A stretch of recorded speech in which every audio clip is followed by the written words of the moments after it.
Hello friend and welcome or welcome back. Today I'm going to be sharing with you how to brighten up your tank.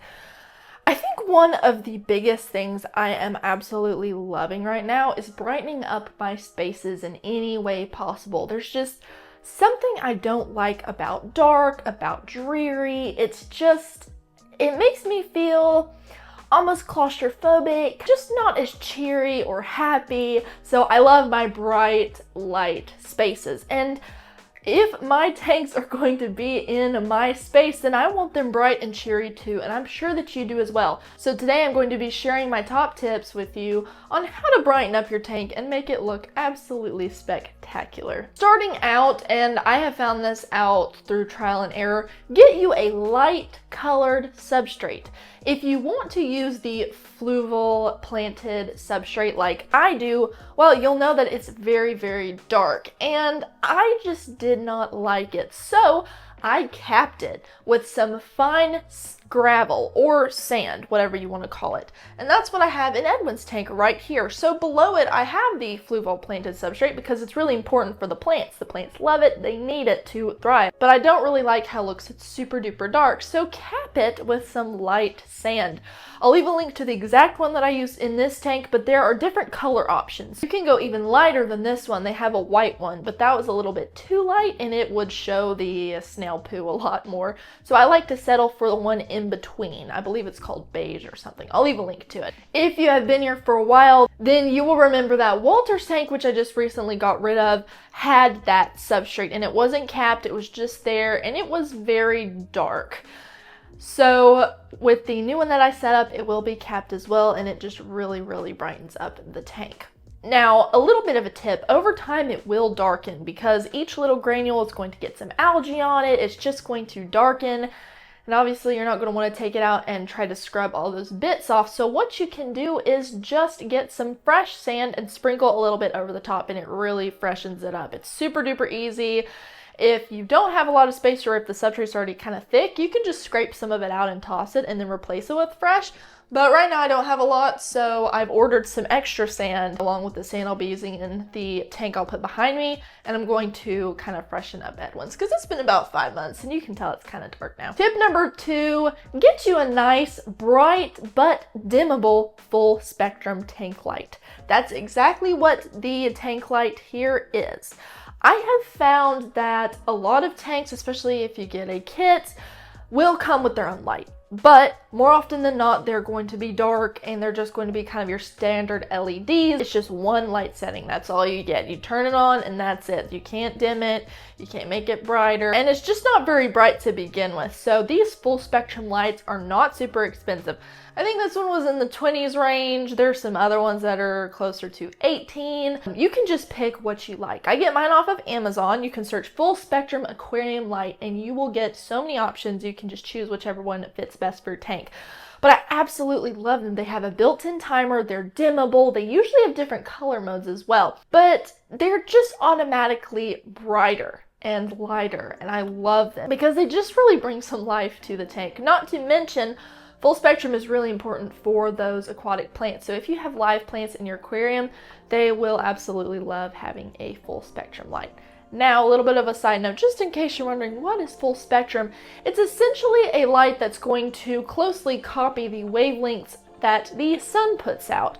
Now, depending on certain lights, I think some are better than others, but your standard one seems to work well for me, and that's all I've been using. So the plants can actually photosynthesize as well as take any nutrients from the water that you might put in there, like fertilizer, or maybe their root feeders, and they'll just get some from the substrate. Tip number 3, if you want a light and bright tank, don't get botanicals that will put out tannins into your water. Or if you do want some, boil them first to remove those tannins.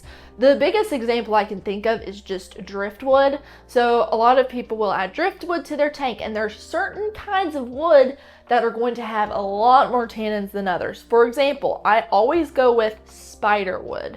That's my favorite type of wood because even though it has tannins, usually after 1 to 2 hours of boiling it on the stove, they will come out. and you can put it in your tank and you really won't notice much of a difference in the water's clarity. It won't be brown, it won't turn it amber. But there are some other types of wood, like there was one that I got, and for the longest time, I think it might have been Mopani wood. I think that's what it was called. It was darker, and I tried to boil that thing for ages, and every time I put it in a tank, within a week, that water was so dark, and I really didn't like it. So spiderwood is the way to go if you want some wood that doesn't have a lot of tannins, and you can just kind of boil it and get it out.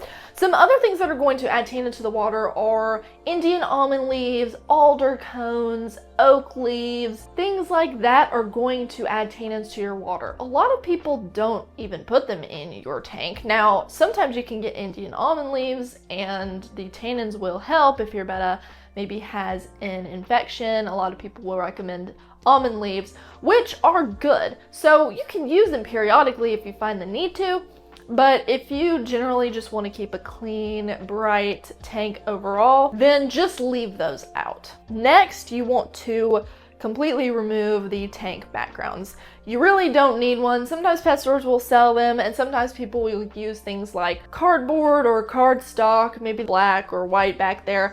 I don't like any kind of background on my tank. The only thing I have liked so far that I have on there right now is this sort of rainbow window cling. It's very see-through. In the evening when the sun sets, it will shine through it and cast a bunch of rainbows, and I love it, and it's beautiful. It gives it a bit of a stained glass effect, but it still keeps it very bright and cheery. If you have a solid background, it's going to block any natural light from getting into the tank, and it's just going to feel darker. Sometimes it's kind of hard to explain. It's just something you have to see and feel. So if you have anything on the back of your tank, try removing it and see what you think. If you want something back there for visual interest, try looking up some window cling. There are different kinds, but a lot of them are see-through or they have that stained glass effect, and it's really quite nice. Next, go with a rimless tank. Now, if you already have a tank that has a rim, it's going to be probably your standard ones that you find at the pet store. So you have your glass tank, and then you have the black rim or trim. Kind of looks like trim. So it's always black. I don't know why, but it's always black. So I like to go for a rimless tank, and that's just the panes of glass that were cut and they were put together with silicone, and there's no rim. Completely clean glass, clean. I don't recommend ever trying to remove the rim from a tank if you have one, because they know that they're putting a rim on it, and so they don't cut it clean like this. They don't file it down. So a lot of times when you remove it, it's going to be chunky and sharp, and it's not worth it. Trust me, because I looked into it. I was going to do that with a tank that I sold, but it's not a good idea. So get you a rimless tank. They're just brighter when you don't have that black trim on the top and the bottom. In terms of wood and rocks for your hardscape, less is usually more. So I like to put more plants in my tank than I do hardscape typically. As you can see, I have a little grouping of rocks and I have some driftwood at the top, but I haven't crowded the tank with it. The more wood you have in your tank, even if it starts out light, eventually as it becomes waterlogged, it's going to become really, really dark. It might make it feel kind of crowded. I actually just recently removed a piece that I had.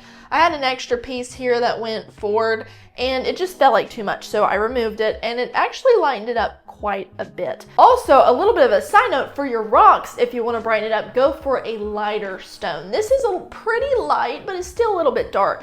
So you could go for elephant skin stone or white elephant skin stone. It's really beautiful and it stays quite light. So you can use a lighter rock and just not a lot of wood if you want wood in your tank, and that will help to keep it feeling brighter. Now this next tip is actually very important, and I've noticed this a lot of times for myself. Keep your plants trimmed. If it starts feeling dark, trim them back. You don't have to trim them constantly, but if your tank starts feeling kind of dark and you have a lot of plants in your tank, odds are they've just gotten so big that some of the leaves are blocking the light from the top, and it's just kind of crowding it. It's starting to block out that light. In the back of my tank, I have what I believe is a tiger lily or tiger lotus, something of that sort, and it will create leaves that are at least this big, like probably the size of the palm of my hand. And they're big and they will eventually grow to the surface of the tank. So even though some of the leaves are perfectly healthy, I will still trim them off just because it puts out so many so fast. I mean, that thing grows really fast and it will make the tank seem just really dark, so I trim those out. I will also weed out any floating plants. So that's another tip. If you have floating plants in your tank and then you just get a lot of them, they start growing and you don't weed them out, it will also block the light from the top of your tank and it will make it just seem super dark. As far as plant trimmings, because you can keep houseplant cuttings at the top of your tank. A lot of people do this and it's beneficial. I've talked about it before. But if you want to keep the tank feeling light and bright, don't put a lot of them in your tank. I've experimented. I've put 1 or 2 and then I've put a whole bunch of them because I usually just propagate my things in the tank. It's a lot easier. But it will make it feel darker. I just took out about half of the ones. I used to have a lot more up here. As you can see, I have this plant here, which that's not in the tank, but in the tank I have this cutting. I have 2 cuttings. And all I'm doing is I'm using them to kind of block the neck of this light. It just makes it look prettier. But in the past, I had almost this entire back section just houseplants back there. And it makes it feel kind of dark. So if you have a lot of houseplant cuttings at the top of your tank, you can try removing some of those and just seeing what you think. And last but not least, I found that it really helps if I siphon my gravel weekly. I have mentioned this before and people have said water changing and siphoning once a week seems like overkill. And it's not absolutely necessary. If you have a healthy cycled tank, you don't have to change the water every week.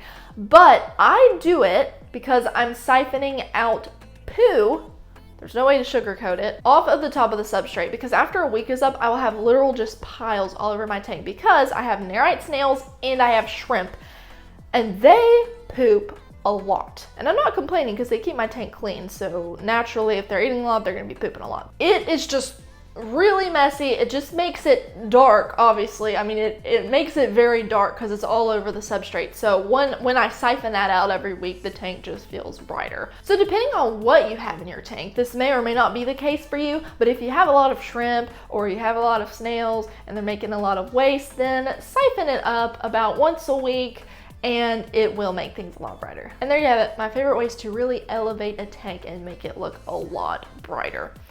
If you try this, let me know how your experience went. I would love to know if this helped you. If you have any other questions or concerns, or maybe you have some video requests, please leave them in the comments. I am always ready and excited for feedback. If this is your first time, consider subscribing and sticking around. And if you liked today's video, give it a thumbs up. That just tells YouTube what you like to watch, and it will not only recommend more of my videos to you in the future, it will also help my video reach other people like you who would find this content helpful. With that said, friend, you can head to the description and you will find some links to my socials, and you'll also find a link to a free guide that I'm offering right now, as well as a link to my free Facebook group if you are not yet a part of it. So go check that out. And with that, I'm going to head out. But I hope you have a fantastic rest of your weekend or week, no matter when you are watching this.